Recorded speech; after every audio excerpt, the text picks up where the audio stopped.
Yeah, good morning. We're here at McAllister Avenue and McLaren Avenue, and right behind us here is the apartment complex where that fire started just around 4 a.m. this morning. Crews got here and said there was flames coming through the roof of the home by the time they arrived, and unfortunately everyone that was inside got out safely, but not before the fire went spreading through that apartment. And one of the challenges for fire crews was a large pile of debris that was collected outside the home, made it difficult for them to access some of the doors. In fact, some of the sliding glass door completely obstructed by a pile of stuff, and so that made obviously a challenge for the fire crews. But again, everyone got out safely this morning, and now investigators here trying to figure out what caused this fire. As we talked to some of the neighbors in this area where the homes are very tightly packed into this small area, they were worried that it was going to spread to their homes, but also worried about the amount of smoke that had filled the facility. I wasn't worried, but I woke up to the smoke in my apartment, so that's how I woke up. Yeah. I couldn't breathe. I wasn't worried about the place. I was really worried about there wasn't nobody inside over there. Yeah, the building can be replaced, but life can't. And back out here live, you can see the fire crews out here right now talking with the residents from inside the home, making sure they're okay. They've also called out the Red Cross to give them assistance here as they are wrapped in blankets out here on a cold morning while the investigators try to figure out what. Breaking news, a car crashes into what used to be a daycare center. We are live at the scene on West Pratt Street. The building was vacant for now, but it is being renovated for a new daycare center to open. One man was taken to the hospital. No word on his condition at this time. We do want to head over to Lauren now on how this will impact your morning commute to work. Lauren?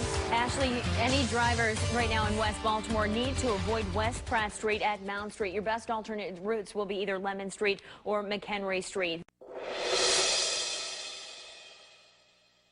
Today, a hearing for a man charged with trying to help the Islamic State. 24-year-old Nalash Mohammed Das was from Bangladesh, but he was living in Hyattsville. He'll appear in federal court today. Court documents show he was ready to carry out what he thought was an attack on a member of the U.S. military. That attack was set up actually by an informant for the FBI.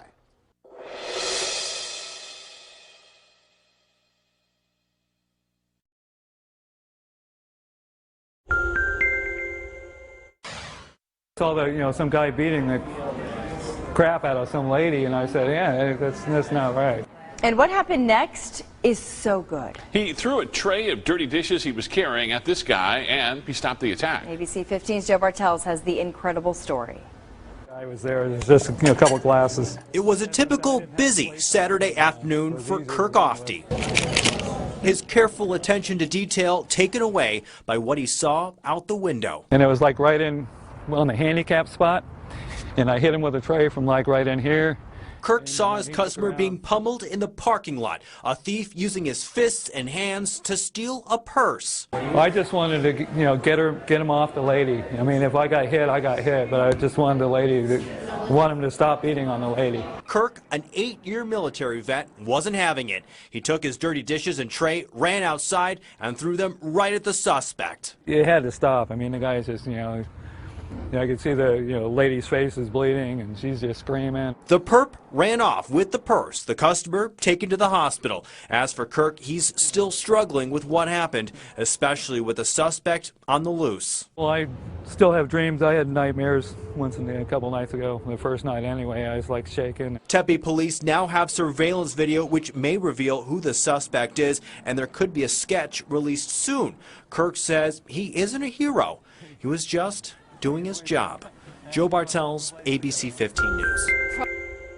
News in the West Valley, and this is deadly. Loop 101 northbound closed right now from the I-10 ramps to Indian School after a semi-truck hits a man in the road. ABC 15's Kim Tobin joining us live from the Satellite Center with more. And Kim, if you're headed to work in the overnight shift, there's a pretty big backup, I understand, out there. Oh, absolutely. A ton of people being forced off the freeway right now. Take a live look from our ADOT camera. You can see all those police cars out there near that semi-truck that hit and killed a man right on the road. And taking a look at that video from Air 15, investigators with their flashlights checking out that semi, looking at the damage. We have calls in right now trying to figure out why was a guy on the freeway at all. The 24-year-old rushed to the trauma center where he died. Right now, no estimate when the lanes will open back up. Make sure to avoid this area. Now that the wreck has turned fatal, you can bet northbound 101 near Indian School will be closed for several hours. We will keep monitoring the situation for you. We will keep you up.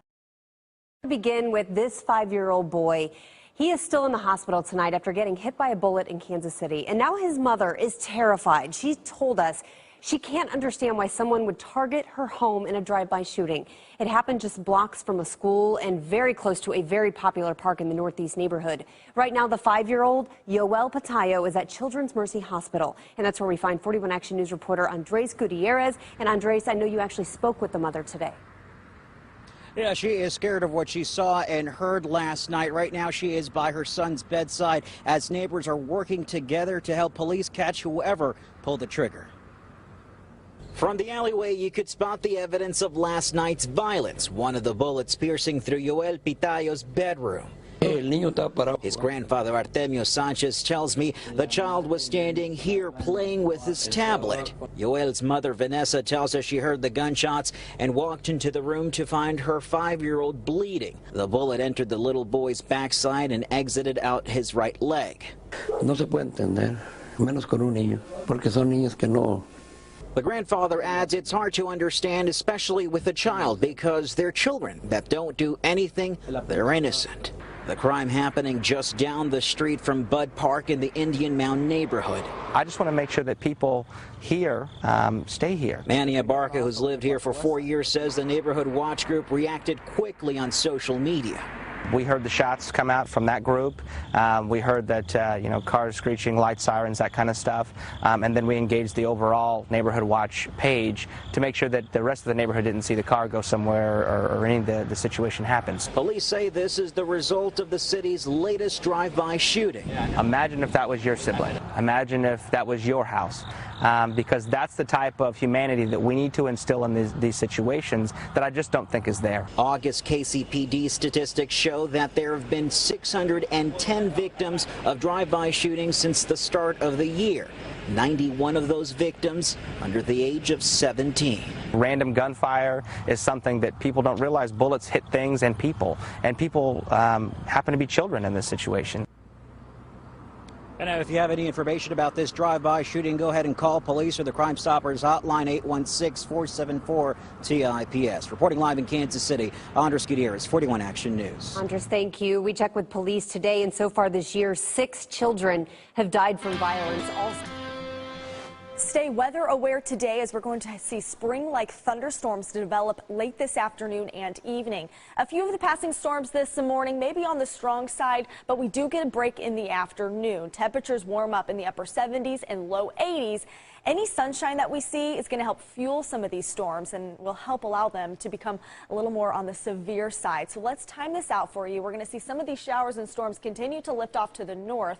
By 4 or 5 p.m., some sunny breaks. Temperatures will soar into the upper 70s. Now by 7 or 8 p.m., we're going to watch this line of thunderstorms move in from west to east. Some of these storms may produce gusty winds, damaging winds up to 60, 70 miles per hour, large hail, and even the possibility of a tornado, especially northwest Missouri and northeast Kansas. The storms are going to slide off to the east, so early tomorrow morning we start to dry out and very cool temperatures greet us for the end of the week. Highs only reaching in the low 60s on Friday. So for today, your severe outlook has us in a enhanced risk for areas in northwest Missouri and northeast Kansas. The wind threat up to 75 miles per hour potentially, with a better chance north of the Kansas City metro near golf ball size hails and potentially a few warnings. So what you can do to prepare, go to kshb.com/mobile and download our Storm Shield weather app.